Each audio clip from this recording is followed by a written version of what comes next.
क्या आप भी अपने जीवन में दुखी हैं, हमेशा दुखी रहते हैं, खुशियाँ आपको नहीं मिल पा रही हैं? तो मैं सुनाता हूँ आपको एक स्टोरी, एक पिता और एक बेटे की। शायद इस स्टोरी के माध्यम से आपको वो सीख मिल जाए जो आपको अभी तक नहीं मिल पाई है और आप कुछ कर पाए अपने जीवन में जो आप काफ़ी समय से करना चाह रहे थे।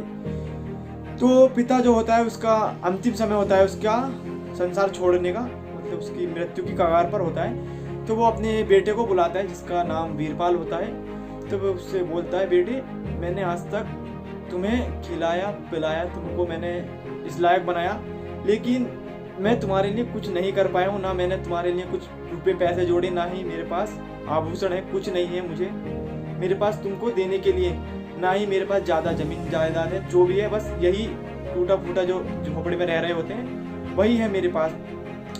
तो वो बेटे को बोलता है, लेकिन मेरे पास एक चीज़ है देने के लिए, आशीर्वाद। तो वो अपने बेटे के सिर पर हाथ रखकर आशीर्वाद देता है, जिसका नाम वीरपाल होता है। बेटे मैं तुम्हें आशीर्वाद देता हूँ कि तुम जिंदगी में बहुत सफल होगे और बहुत पैसा कमाओगे अपनी लाइफ में, और जिस भी चीज़ को तुम छूओगे टच करोगे वो सोना बन जाएगी, भले ही वो रेत क्यों ना हो।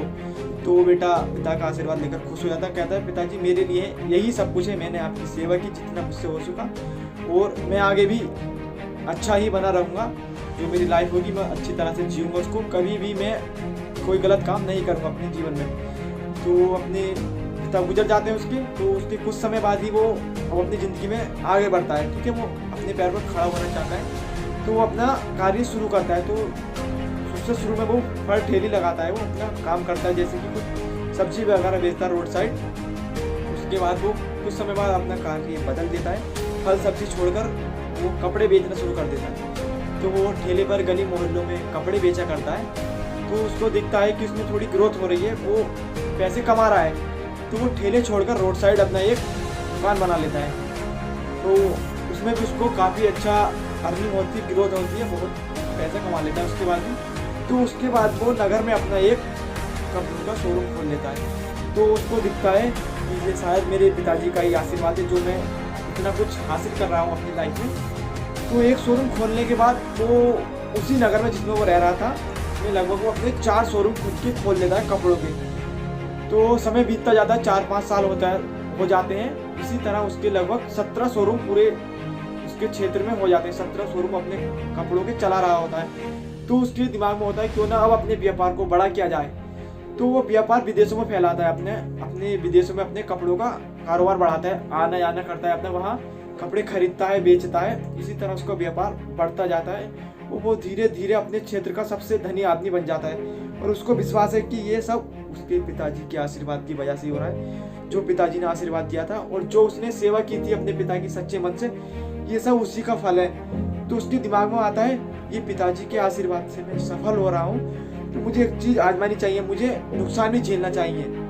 मैं देखना चाहता हूँ कि पिताजी के आशीर्वाद में कितनी ताकत है, मैं सफल होता हूँ या असफल होता हूँ। तो वो एक नुकसान भरा काम करना चाहता है। तो अपने मित्र से मिलता है, तो उससे बोलता है कि मैं एक ऐसा काम करना चाहता हूँ जिसमें मुझे नुकसान हो, जिसमें मुझे घाटा हो पैसों का।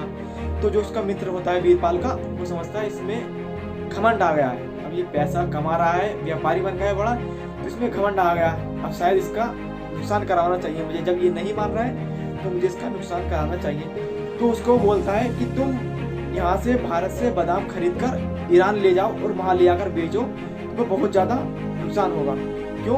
क्योंकि ईरान से ही बादाम अपने देश में आते हैं। तो वो वीरपाल कहता है ये तो ठीक है, मुझे नुकसान का यही तरीका सबसे बढ़िया है। वो लगभग एक गाड़ी बादाम खरीद कर ईरान की तरफ निकल जाता है। उसको पता है कि मुझे नुकसान तो हो रही है, बहुत सारे बादाम भर के गाड़ी में फुल वो चला जाता है ईरान। तो ईरान पहुँच रहा होता है, वो रास्ते में रेत भरा रास्ता होता है, तो जहाँ से अपनी गाड़ी में बैठकर वो गुजर रहा होता है।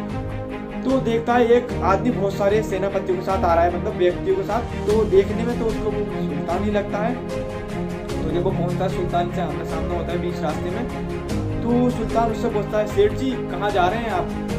तो बोलता है मैं बादाम लेकर आया हूँ अपने देश से बेचने के लिए आपके देश में। तो जो सुल्तान होता है वो उसकी बातों पर हंसता है। वो बोलता है तुम मूर्ख तो नहीं हो, वो पता भी है तुम यहाँ क्या करने आए हो। यहाँ से तो बादाम दुनिया भर में जाते हैं बेचने के लिए, और तुम बादाम बेचने के लिए यहीं पर आए हो, तुम्हें तो बहुत ज़्यादा घाटा होगा। इतनी कीमत पर यहाँ पर 1 किलो बादाम मिल जाएंगे तुम्हारे यहाँ तो शायद 10 किलो बादाम मिलेंगे उसी कीमत पर, तो ये तुम्हारे लिए घाटे का सौदा हो सकता है। तो वो बोलता है मैं यहाँ आया हूँ घाटे के लिए ही आया हूँ।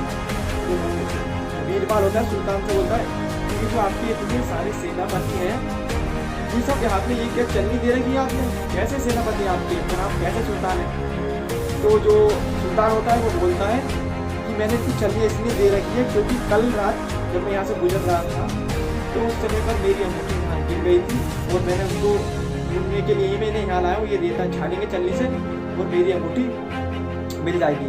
तो बीरबल कहता है आप तो इतने बड़े सुल्तान हैं, आपके पास तो बहुत सारी अंगूठियाँ होंगी, तो आप एक अंगूठियाँ ढूंढने के लिए क्यों आए हैं। तो सुल्तान बोलता है मेरे पास तो इससे भी ज़्यादा बेशकीमती अंगूठियाँ हैं हीरो की, लेकिन ये मेरे लिए वरदान है, एक बाबा का वरदान है जिन्होंने मुझे ये अंगूठी दी थी और तभी से मैं सफलता पा रहा हूँ, कभी भी मैं असफल नहीं हुआ हूँ और मेरा साम्राज्य भी पहले से ज़्यादा खुश है।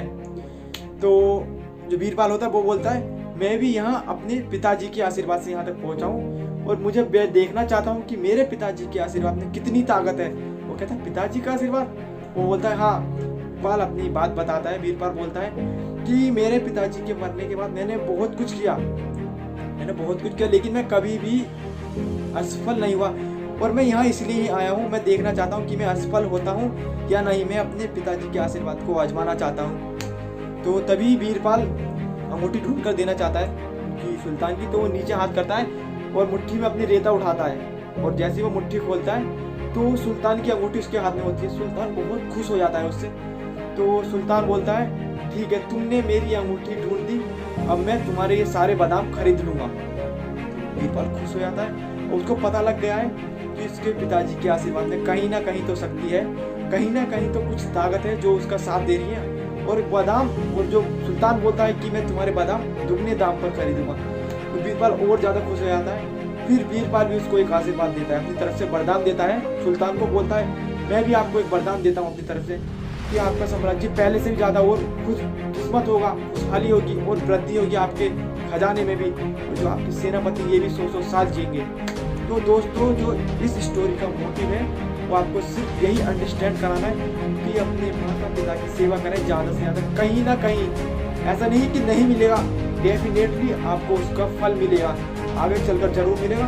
अगर आप अपने माता खुश रहेंगे तो ऊपर वाला भी आपसे खुश होगा और इसी तरह वो आपको कुछ ऐसा देगा जो आपने सोचा भी नहीं होगा, उससे ज़्यादा मिलेगा। तो इस स्टोरी से हमें ये शिक्षा मिलती है पिता का आशीर्वाद आपको कभी भी कहीं भी पराजित होने नहीं देगा और माता पिता के आशीर्वाद से बड़ा कुछ भी नहीं हो सकता, इससे बड़ी कोई संपत्ति नहीं हो सकती आपके लिए, आपके लाइफ में। मैं तो आपको यही बोलूँगा ज़्यादा से ज़्यादा सेवा करें और कहीं ना कहीं आपको उसका फल मिलेगा लाइफ में और आप जरूर सक्सेस होंगे अपनी लाइफ में। मेरी इस बात को कभी मत भूलना।